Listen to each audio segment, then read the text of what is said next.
नमस्कार दोस्तों, कैसे आप सब लोग। सभी को गुड इवनिंग, जय भीम। यहाँ पर हम जो क्लास 7 का चैप्टर 3 है, फाइबर टू फैब्रिक, उसको आज कंप्लीट करेंगे। पिछली क्लास में हम लोगों ने पेज नंबर 29 के जो लास्ट में ये एक ब्लू कलर का बॉक्स दिया हुआ है, ये कंप्लीट कर लिया था। अब हम यहाँ से स्टार्ट करेंगे। मुझे लग रहा है कि आपको स्क्रीन दिख रही है क्लियर रूप से। चलिए स्टार्ट करते हैं। ये इसमें हेडिंग दिया हुआ है फ्रॉम कैकून टू सिल्क, यानी कि हम यहाँ पर बात करेंगे जो कैकून से रेशम किस तरह प्राप्त किया जाता है। चलिए,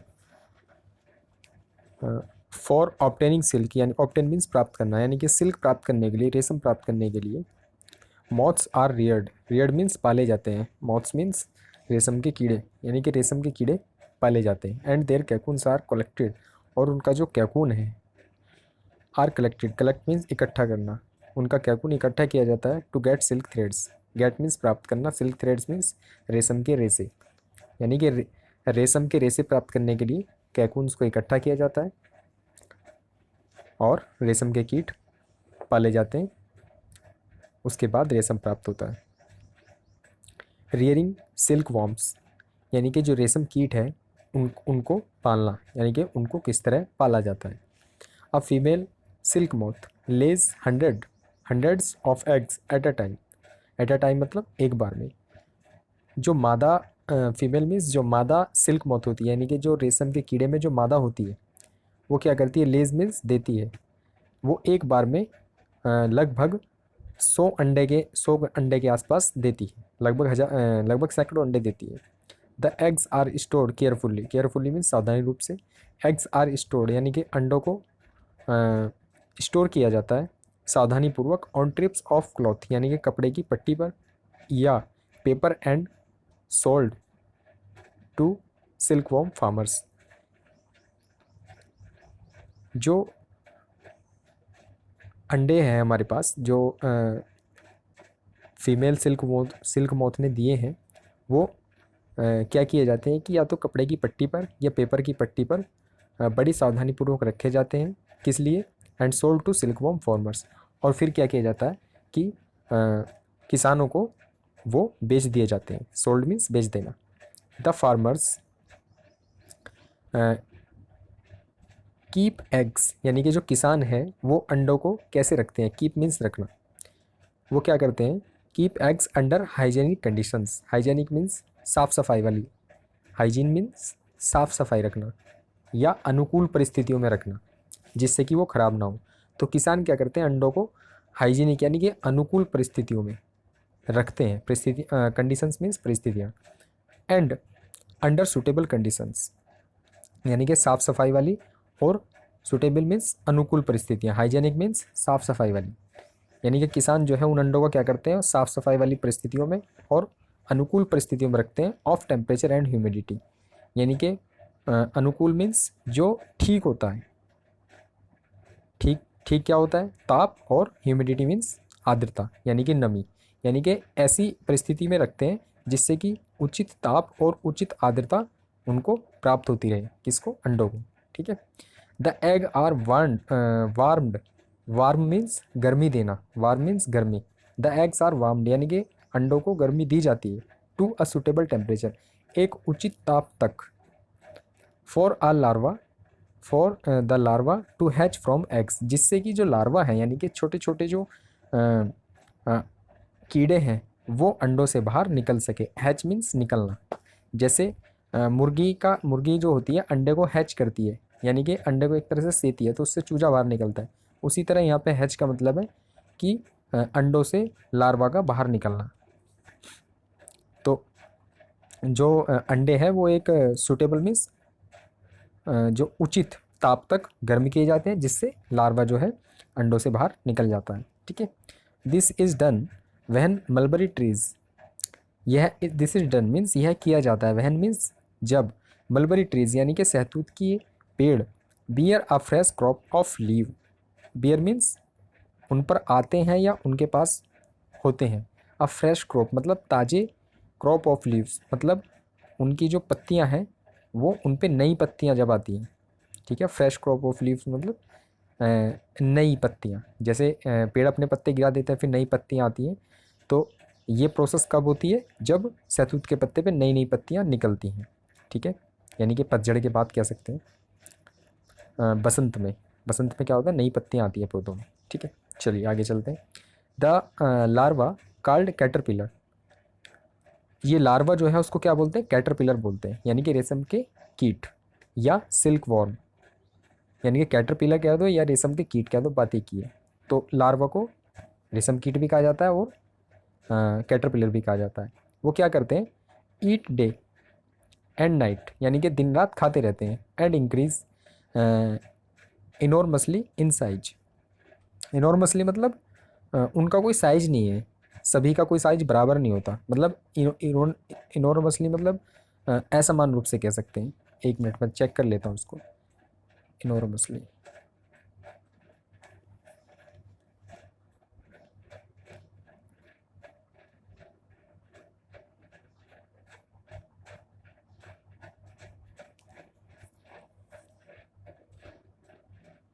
हाँ, इनॉर्मस मतलब बहुत या बड़ा भी कह सकते हैं, विशाल मतलब बड़ा कह सकते हैं, ठीक है।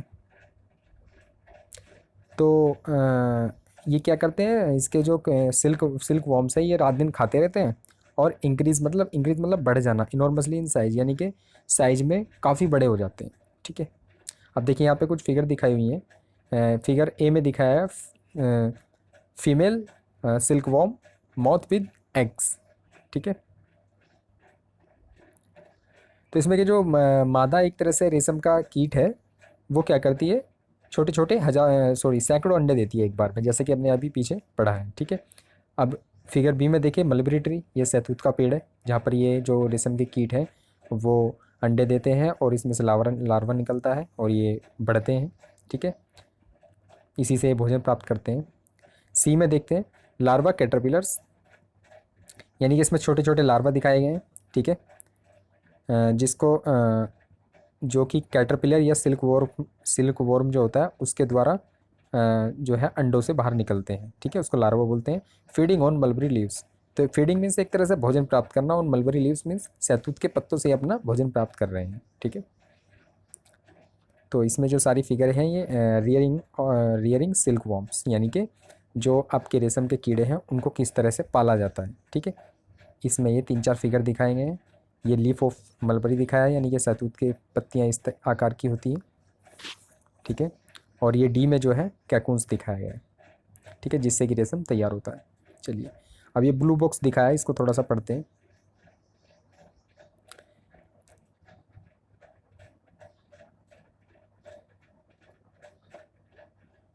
देखिए मैं पढ़ता हूँ इसको। द एग्जैक्ट टाइम, यानी कि बिल्कुल सही समय of discovery of silk is perhaps unknown. Perhaps मतलब शायद, अननोन मीन्स अभी तक पता नहीं है। तो इसका मतलब ये है, डिस्कवरी मीन्स खोज कह सकते हैं, यानी कि सिल्क की खोज कब हुई ये शायद अभी तक किसी को एग्जैक्ट पता नहीं है, बिल्कुल सही समय इसका पता नहीं है, ठीक है। According to an old Chinese legend, according मतलब उसके अनुसार, ठीक है। एन ओल्ड मतलब एक पुरानी, ठीक है, चाइनीज़ मतलब चाइना की, लीजेंड मीन्स एक किवंदती कह देते हैं, जैसे कि कोई मतलब कहावत टाइप हो तो उसको क्या बोलते हैं, लीजेंड बोल देते हैं, हिंदी में बोलेंगे किवंदती। तो एक प्राचीन चीन की एक, तो जो है चाइना की एक किवंदती है, यानी कि एक कहावत है। कहावत क्या एक तरह से मतलब किवंदती मतलब एक परंपरा कह सकते हैं, या पुरानी कहानियाँ जो कही जाती हैं उसके हिसाब से कह सकते हैं। तो चाइना की एक पुरानी कहानी है, तो उसके अनुसार क्या है, द इम्प्रेस द इम्प्रेस सी लुंग ची was asked by the emperor Hong Ti to find the cause of the damaged leaves of mulberry trees growing in their garden, ठीक है। अब देखिए इसका थोड़ा समझते हैं हिंदी। तो मतलब एक चीन की एक किवंदती के अनुसार क्या हुआ, एक प्राचीन किवंदती है चाइना की, उसके अनुसार क्या है कि द इम्प्रेस सी लुंग ची was asked.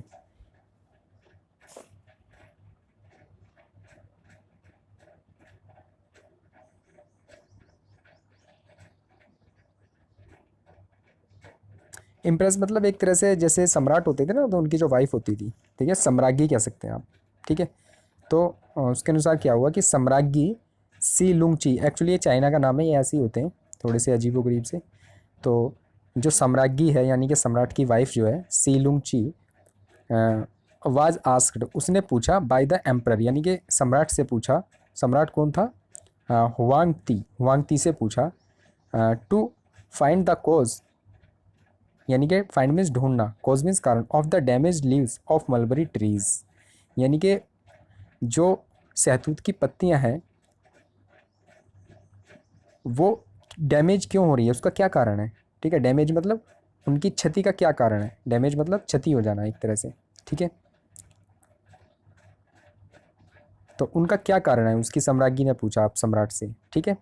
Mulberry trees growing in their garden, उनके बागान में क्या था, एक सहतूत का पेड़ था, तो उसकी पत्तियां उन्होंने देखा, उनकी वाइफ ने, कि वो सहतूत की पत्तियां कुछ कीटों ने खा ली हैं और वो पत्तियां छोटी होती जा रही हैं। तो उन्होंने पूछा इसका क्या कारण है, मुझे बताइए, ठीक है।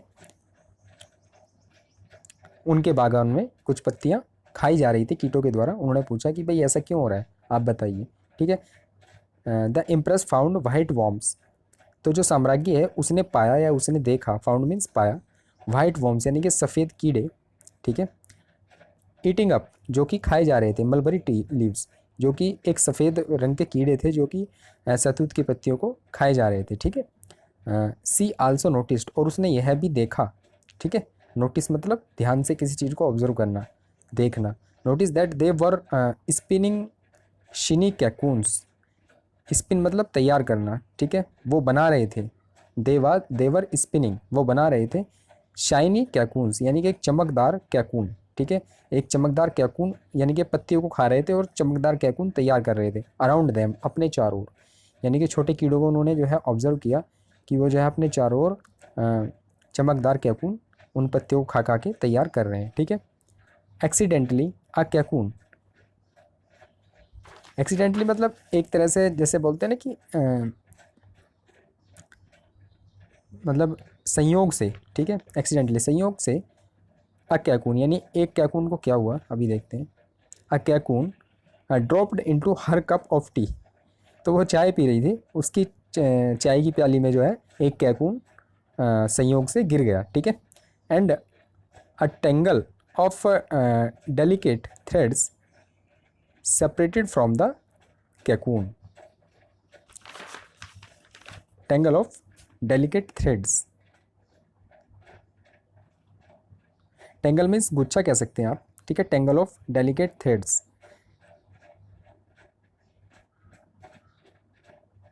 डेलिकेट मतलब एक तरह से जो मुलायम थे, कोमल थे, ठीक है, यानी कि गुच्छा ऑफ डेलिकेट थ्रेड्स यानी कि जो कोमल या मुलायम धागों का गुच्छा था वो क्या हुआ, कैकून से अलग हो गया, ठीक है। तो उसकी प्याली में गिरते ही जैसे एक कैकून जो है संयोग से उसकी प्याली में गिर गया, तो टेंगल मीन्स गुच्छा ऑफ डेलिकेट, डेलिकेट मतलब मुलायम, थ्रेड्स मीन्स धागे, ठीक है।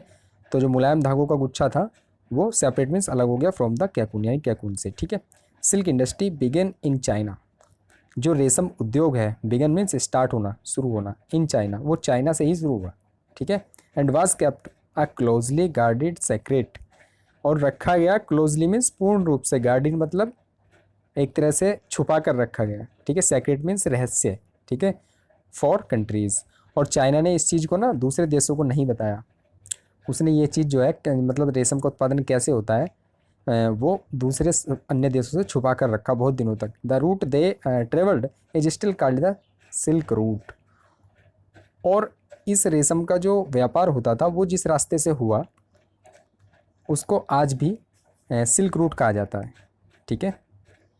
यानी जिस मार्ग से उन्होंने यात्रा की थी, ठीक है, व्यापारियों ने, उसको आज सिल्क रूट के नाम से जाना जाता है, ठीक है। सॉरी, यहाँ पे हमने ये देख लिया, ये छोड़ दिया, लेटर ऑन यानी कि बाद में। चलिए इसको दोबारा देख लेते हैं, थोड़ा सा छूट गया है एक लाइन। सिल्क इंडस्ट्री बिगन यानी कि जो रेशम उद्योग है वो शुरू हुआ इन चाइना, चाइना में, ठीक है। And was kept a closely, was kept मतलब रखा गया था, ठीक है। केप्ट मीन्स रखना, अ क्लोजली यानी पूर्ण रूप से, गार्डियन मतलब एक तरह से रक्षा करना उसकी, यानी कि छुपाना, ठीक है। सेक्रेट मतलब रहस्य, यानी कि किसी को बताया नहीं गया कि भाई सिल्क कैसे उत्पादन होता है, ठीक है, उद्योगों में। तो ये बात फॉर कंट्रीज़ यानी अन्य देशों से छुपा कर रखी गई, ठीक है। Sorry, second for 100 of years, ठीक है, यानी कि 100 ऑफ ईयर्स यानी कि लगभग 100 सालों तक दूसरे देशों से छुपा कर रखा गया, ठीक है। आई एम सॉरी, थोड़ा सा ये अगली लाइन पे हम चले गए थे, ठीक है। 100 ऑफ ईयर्स यानी 100 सालों तक छुपा कर रखा गया, ठीक है, दूसरे देशों से। किसने छुपा कर रखा? चाइना ने, कि जो है रेशम का उत्पादन कैसे होता है उद्योगों में, ठीक है। लेटर ऑन यानी कि आगे चलकर, ट्रेडर्स मतलब व्यापारी, एंड ट्रेवलर्स, ठीक है, व्यापारी और यात्री, ट्रेवलर मीन्स यात्री। इंट्रोड्यूस्ड मतलब उन्होंने बताया, ठीक है, परिचित कराया, सिल्क यानी कि रेशम को, टू अदर कंट्रीज़। तो दूसरे देशों को पता कैसे चला? व्यापारियों और यात्रियों के माध्यम से, ठीक है। द रूट दे ट्रेवल्ड, और जिस रास्ते से उन्होंने आना जाना किया यात्रियों ने, उसको क्या बोला गया? सिल्क रूट बोला गया, ठीक है, क्योंकि वो सिल्क का व्यापार जिस रास्ते से करते थे उसको सिल्क रूट कहा गया, ठीक है। The larva are kept in clean bamboo, अब देखिए वापस आ जाइए इसमें। जो लार्वा है, आर केप्ट मतलब रखा जाता है, इन क्लीन बम्बू यानी साफ सुथरे, बम्बू मीन्स बांस में रखा जाता है, ट्रेज मीन्स बांस की ट्रे में, ठीक है, साफ सुथरी बांस की ट्रे में क्या रखा जाता है? लार्वा रखा जाता है। अलोंग विद मतलब इसके साथ, फ्रेशली चॉप्ड, चॉप्ड मीन्स काटी हुई, फ्रेशली मतलब ताज़ा, ठीक है, मलबरी लीव्स यानी कि शहतूत की पत्तियाँ, और इन ट्रे के साथ क्या रखी जाती है? शहतूत की ताज़ा कटी हुई पत्तियों में, पत्तियों के साथ ट्रे में, यानी कि बम्बू की यानी कि बांस की ट्रे में लार्वा को रखा जाता है, ठीक है। आफ्टर 25 और 30 डेज यानी कि 25 से 30 दिन बाद क्या होता है? द कैटरपिलर्स स्टॉप इट्स, अब हमने पहले पढ़ा था कि वो क्या करते हैं? खाते रहते हैं, रात दिन खाते रहते हैं, ठीक है, पत्तियों को। तो 25-30 दिन बाद क्या कर देंगे? जो कैटरपिलर है वो स्टॉप यानी रोक देते हैं, ईटिंग मीन्स खाना, यानी कि खाना बंद कर देते हैं, ठीक है। खाते क्या है? वो शहतूत की पत्तियों को खाते हैं, ठीक है। And move to a tiny chamber, tiny means, move means चले जाना, move to a tiny chamber, एक छोटे, चैम्बर मीन्स कक्षा, यानी कि चैम्बर मीन्स एक छोटे चैम्बर में चले जाते हैं, ठीक है, ऑफ बम्बू यानी कि बांस के, ठीक है। In the stray to spin cocoon, spin means बनाना, कैकून मीन्स जो कैकून जिससे रेशम प्राप्त होता है। यानी कि 25 से 30 दिन बाद क्या होता है कि जो कैटरपिलर होते हैं वो अपना खाना पीना बंद कर देते हैं और बांस के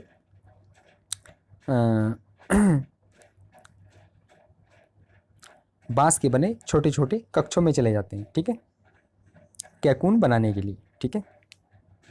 बांस के छोटे कक्षों में चले जाते हैं कैकून बनाने के लिए, ठीक है। स्मॉल रैक्स और ट्विग्स, छोटी रैक्स, ठीक है, छोटी रैक्स और ट्विग्स, या ट्विग्स मीन्स टहनियाँ, ठीक है, छोटी रैक या टहनियाँ, स्मॉल रैक्स और ट्विग्स यानी छोटी रैक या टहनियाँ, may be provided in the trays, may be provided यानी कि प्रदान की जाती है, in the trays to which cocoons get attached. अब क्या करते हैं कि छोटे रैक या टहनियाँ ट्रे में रख दी जाती है, ठीक है, टू विच जिससे कि कैकून्स गेट अटैच, जिससे कि कैकून आपस में जुड़ जाए, अटैच मतलब जुड़ जाना, ठीक है। द कैटरपिलर और सिल्क वॉर्म स्पिन, अब कैटरपिलर या रेशम का कीट स्पिन मीन्स बनाता है, द कैकून, अब वो कैकून बनाता है, inside which develops the silk moth, inside मतलब अंदर, which develops the silk moth. अब जो कैटरपिलर है या रेशम का कीड़ा है वो कैकून बनाता है, जिससे कि अंदर ही अंदर क्या होता है? सिल्क मॉथ यानी कि रेशम का कीड़ा बन जाता है, ठीक है।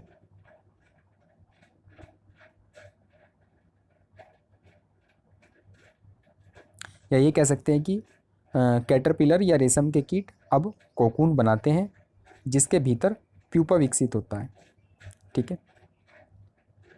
सिल्क मॉथ मीन्स रेशम कीट, ठीक है। कैटरपिलर और silk worms spin the cocoon, यानी कि inside which develops the silk moth, यानी कि कैटरपिलर या रेशम कीट कोकून बनाते हैं जिसके भीतर प्यूपा विकसित होता है। ठीक है, अब आगे चलते हैं। प्रोसेसिंग सिल्क, यानी रेशम की प्रक्रिया मतलब इसको कैसे जो है प्रोसेस किया जाता है, कैसे रेशम तैयार होता है हमारे यूज़ करने के लिए। अब देखो इसको पढ़ते हैं आगे।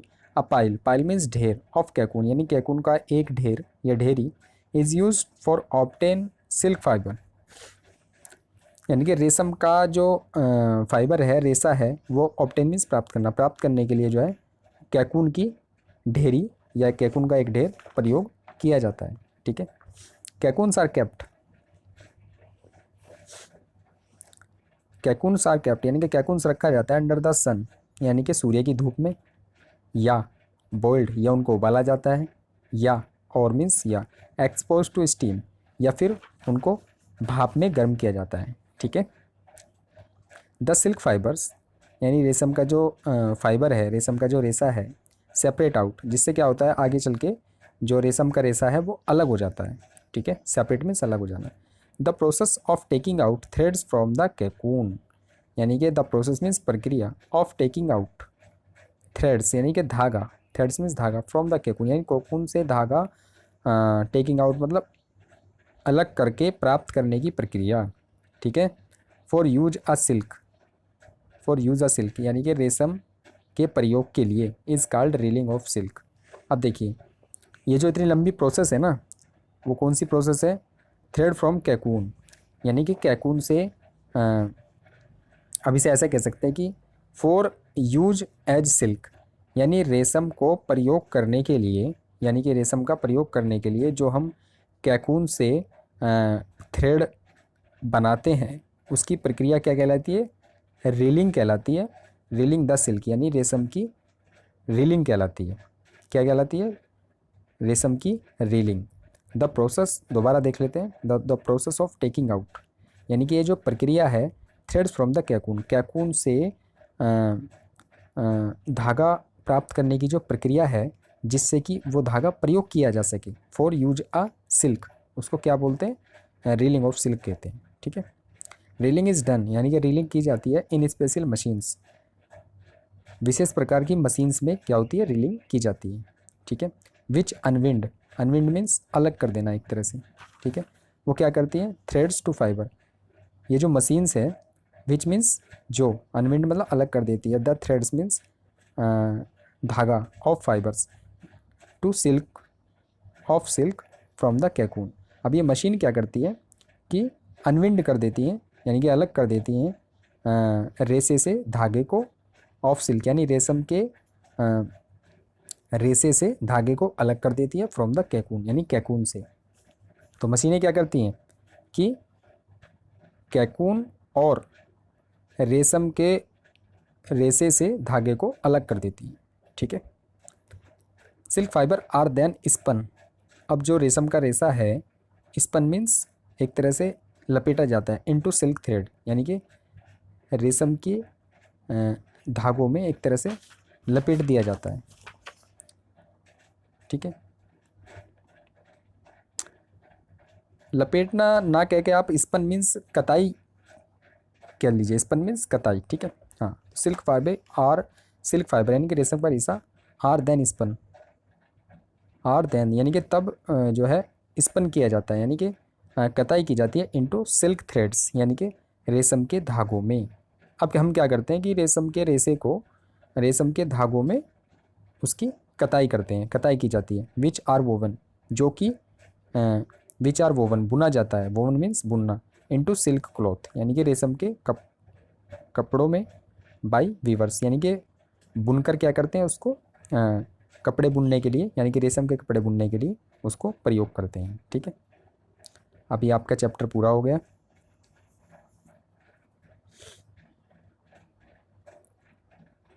ठीक है, अब थोड़ा सा लास्ट देख लेते हैं। इसमें ये ज़रूर अब पढ़िए आप, ये समरी होती है चैप्टर की लास्ट में, जो ये होता है ना व्हाट यू लर्नड, ये एक तरह से चैप्टर की समरी है, इसको ज़रूर पढ़ना चाहिए। चलिए इसको पढ़ते हैं। सिल्क कम्स यानी कि रेशम आता है फ्रॉम सिल्क वॉर्म यानी कि रेशम के कीड़ों से। And wools is obtain from सीप, और जो देखिए सिल्क तो कहाँ से प्राप्त होता है, रेशम के कीड़ों से। और वूल कहाँ से प्राप्त होती है, वूल इज ऑब्टेन फ्रॉम सीप यानी कि भेड़ों से। ठीक है, भेड़ों से और किससे, गोट से यानी बकरी से, और याक से। ठीक है, तो ऊन के 3 स्रोत हो गए, 3 चीज़ों से ऊन प्राप्त की जाती है, भेड़ से, बकरी से और याक से। हैंस मीन्स इस प्रकार silk and wool are animal fibre. तो हम कह सकते हैं कि जो रेशम और जो ऊन है वो क्या है, एनिमल फाइबर है, यानी कि जंतु के रेशे है, जांतविक रेशे भी बोलते हैं इनको। ठीक है, मैंने थोड़ा इसमें ब्राइटनेस बढ़ा दी है, अब थोड़ा आपको साफ दिखेगा। चलिए, point number 2, the hairs of camel यानी कि ऊँट के बाल। ठीक है, लामा एंड अल्पाका, ये जो है प्रजाति है इनकी। Llama and alpaca are also process to yield wool, यानी कि ऊँट के बालों से भी जो है हम ऊन प्राप्त करते हैं, जिसमें कौन कौन से हैं, लामा है और अल्पाका है, जो कि कहाँ पाई जाती है, दक्षिण अमेरिका में। ठीक है, इनसे भी क्या है, वूल प्राप्त की जाती है। ठीक है, ये भी वूल के स्रोत हैं एक तरह से। ठीक है, इन इंडिया, नंबर 3, भारत में मोस्टली सीप आर रियर्ड फॉर गेटिंग वूल, यानी कि अधिकतर जो हम भेड़ों को पालते हैं वो उनका पर्पज़ होता है कि उनसे ऊन प्राप्त की जाए। ठीक है, ऊन प्राप्त करने के लिए ही अधिकतर हम भेड़ का पालन करते हैं भारत में। ठीक है, sheep sheep hair is sheared off from the body, यानी कि जो भेड़ के बाल हैं, सीयर्ड मतलब काट लिए जाते हैं, अलग कर लिए जाते हैं, फ्रॉम द बॉडी यानी उनके शरीर से बालों को काट कर अलग कर लिया जाता है।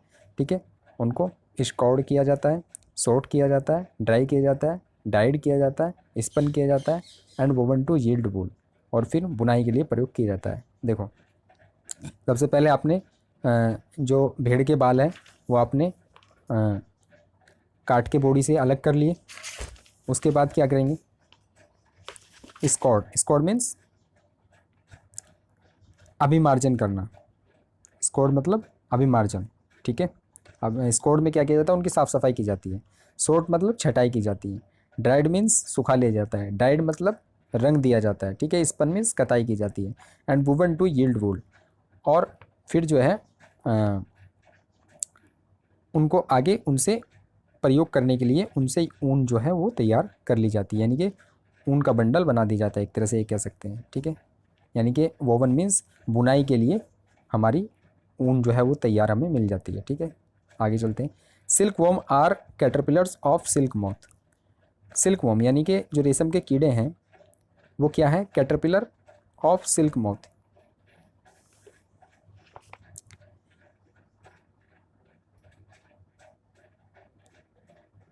Silk worms are caterpillars of silk moth.